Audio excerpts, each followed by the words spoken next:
आज जो कहानी, जो वाकया मैं आप सबको सुनाने वाला हूँ, वो बिल्कुल आंखें खोलने वाली कहानी है। और ये कहानी दिलचस्प भी है। दिलचस्प मैं इसलिए कह रहा हूँ क्योंकि इस कहानी में कोई खून खराबा नहीं है, कोई कत्ल नहीं है और किसी का अपहरण नहीं है, लेकिन है क्राइम की कहानी। तो आइए शुरुआत करते हैं और आपको सिलसिलेवार तरीके से पूरा वाकया बताते हैं। और मेरा दावा है कि इस कहानी को सुनने के बाद आप भी ये सोचने पर मजबूर हो जाएंगे कि इस देश में लोग कैसे कैसे अलग अलग तरीकों से कानून को धोखा देने के हथकंडे अपनाते हैं, ढूंढते हैं, और जब पकड़े जाते हैं तो सारा किया धरा जो है वो मिट्टी में मिल जाता है। डायरेक्टरेट ऑफ रेवेन्यू इंटेलिजेंस, आप लोगों ने नाम जरूर सुना होगा। डीआरआई, डीआरआई के आजकल बहुत चर्चे हैं। ईडी, डीआरआई, ये दो डिपार्टमेंट का जो एक्टिवनेस है उस पर कई बार लोग सवाल भी उठाते हैं और ये कहते हैं कि सरकार जो है अपने विरोधियों को परेशान करने के लिए ईडी का या डीआरआई जैसे महकमों का इस्तेमाल करती है। सीबीआई का भी करती है। सीबीआई को सुप्रीम कोर्ट ने एक बार पिंजरे में बंद तोता भी कह दिया था। तो इस तरह के इल्ज़ाम इन डिपार्टमेंट्स पर लगते हैं। लेकिन ये भी सच है कि डिपार्टमेंट जो है वो सिर्फ और सिर्फ सरकार के हाथों की कठपुतली नहीं होती, बल्कि अपना उनका एक इंडिपेंडेंट सेटअप भी होता है और वो बहुत अच्छे तरीके से नेशन को सर्व करते हैं, काम भी करते हैं। तो खैर, DRI, directorate of revenue intelligence, इस डिपार्टमेंट की जो बेंगलुरु यूनिट है उसको एक खबर मिलती है, एक जानकारी मिलती है। ये अब से 4 या 5 दिन पहले की बात है। जानकारी मिलती है कि एक लड़की जो कि सैंडलवुड की एक नामी एक्ट्रेस है, यानी हीरोइन है, वो दुबई से इंडिया आ रही है और उसके पास कोई संदिग्ध चीज़ है। ये अपने आप में एक बड़ी जानकारी थी। बड़ी जानकारी इसलिए थी क्योंकि वो कोई मामूली लड़की नहीं थी। उसकी फ़ैन फॉलोइंग है, वो कई फिल्मों में हीरोइन के तौर पर काम कर चुकी है, लोग उसे जानते हैं, एक सेलिब्रिटी है। वो दुबई से इंडिया आ रही है और उसके पास कोई संदिग्ध चीज़ है, उसे रोकना है या उसकी तलाशी लेनी है। तो ये काम डीआरआई के लिए, हालांकि अगर प्रोफेशनली देखा जाए तो एक बहुत नॉर्मल सी बात है, लेकिन एक ऐसे किरदार पर जो वेल नोन हो, सेलिब्रिटी हो, उस पर हाथ डालने से पहले थोड़ा सा इवेलुएट करना पड़ता है, सोचना पड़ता है। और सिर्फ इतनी सी जानकारी नहीं थी।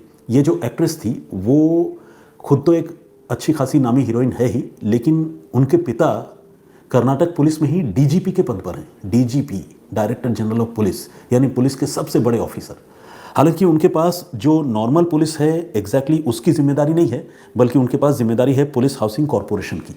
लेकिन है तो डीजीपी, पोस्ट तो वही है, सबसे बड़े पुलिस ऑफिसर की। तो एक डीजीपी की बेटी है और एक नामी एक्ट्रेस है, वो दुबई से भारत आ रही है और उसके पास कोई संदिग्ध आर्टिकल है, मोस्ट प्रोबेबली सोना है, और उसकी तलाशी लेकर चेक करके ये देखना है कि क्या वाकई वो तस्करी करके कोई चीज़ ला रही है या नहीं ला रही है।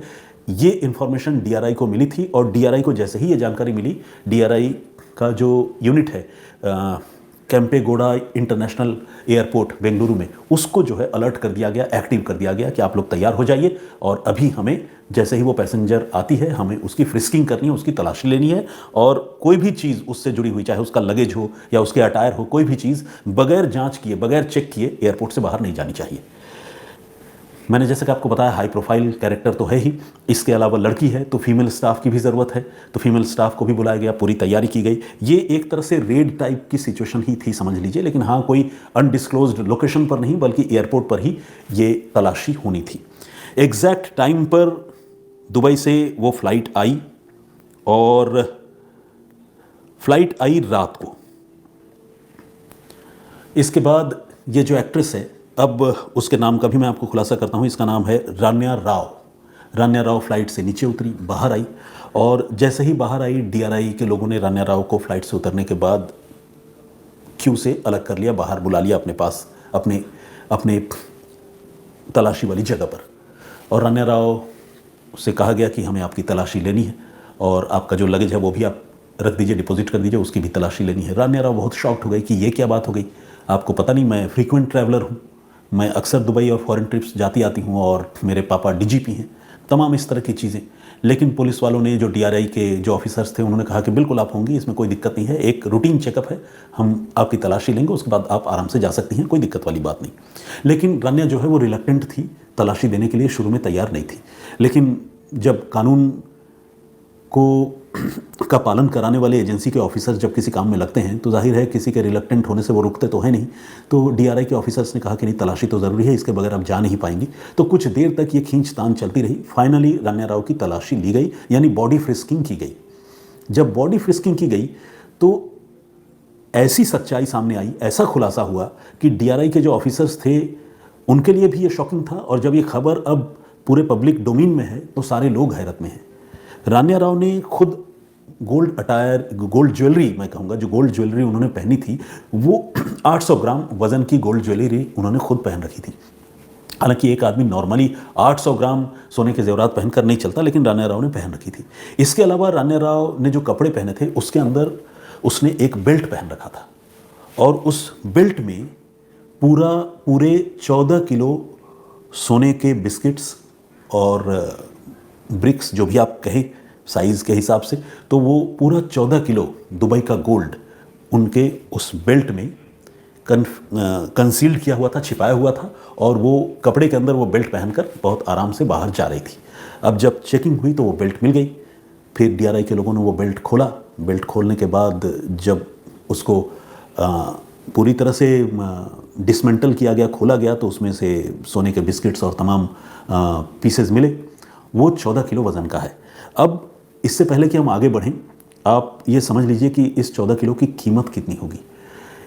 दुबई वाली जो गोल्ड है वो अगर अभी इंडिया में उसकी कीमत लगाई जाए तो थोड़ा बहुत ऊपर नीचे हो सकता है, लेकिन आमतौर पर 1 किलो सोना जो है उसकी कीमत बनती है 80 लाख रुपए।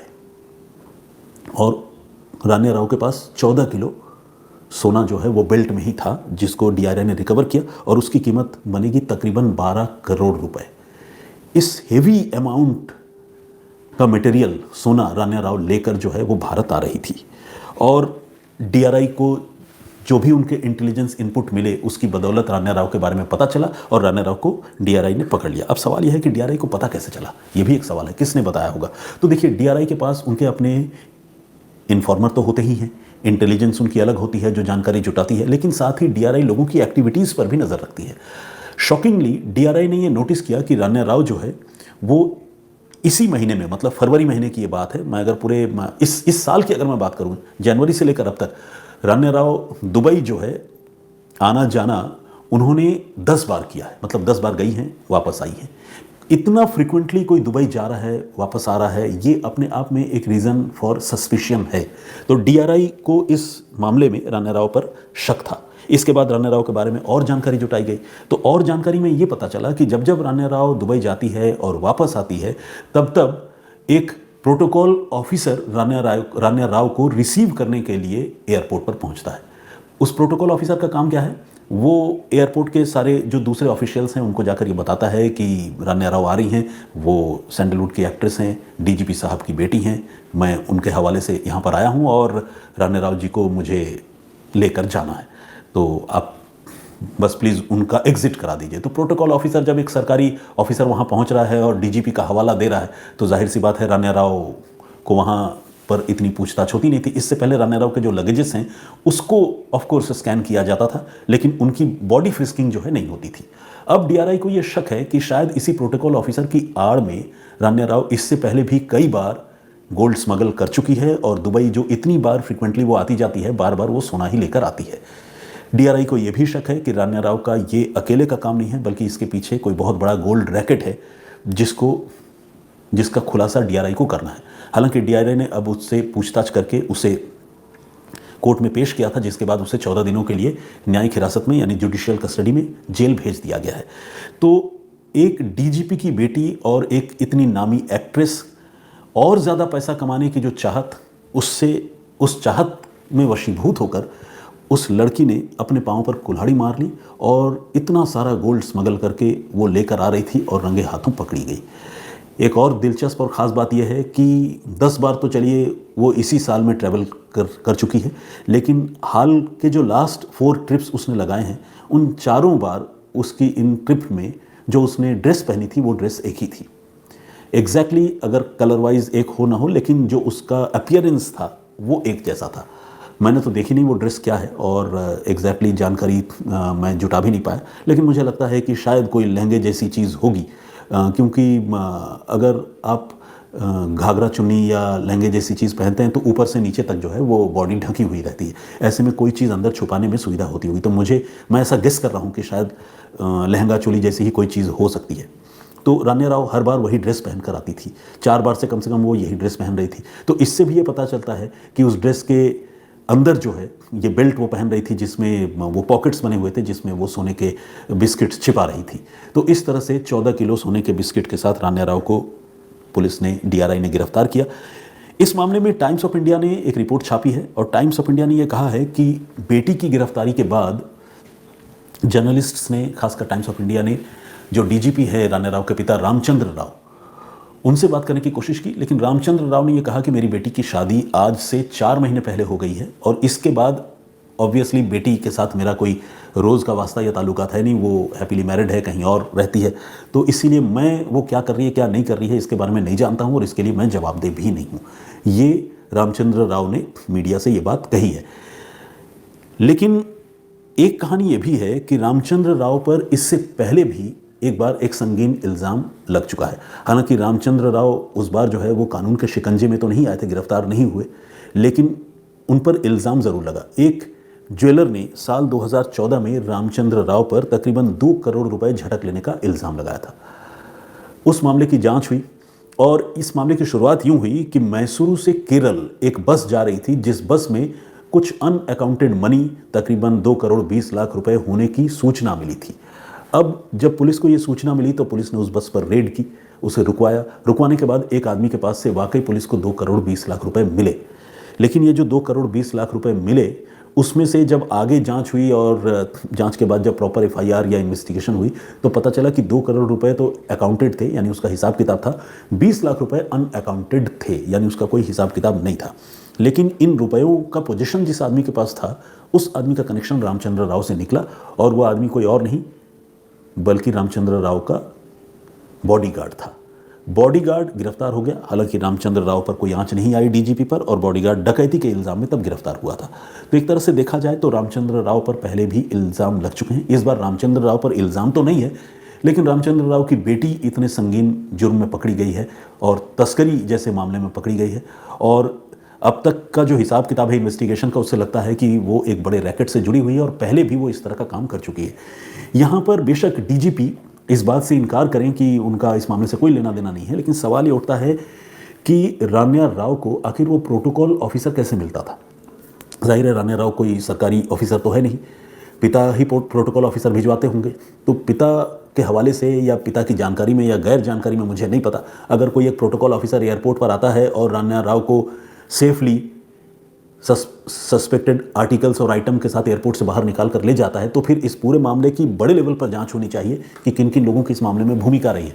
यहाँ तक कि सूत्र ये भी बताते हैं कि रान्या राव जब एयरपोर्ट से प्रोटोकॉल ऑफिसर के जरिए उसकी मदद से बाहर निकल जाती थी तो एयरपोर्ट के बाहर बाकायदा सरकारी गाड़ी खड़ी होती थी और उसमें वो हीरोइन बहुत ठसक से बैठती थी और फिर अपने घर यानी सेफ लोकेशन पे वो चली जाती थी। बीच रास्ते में भी कोई रोक टोक नहीं, कोई पूछताछ नहीं।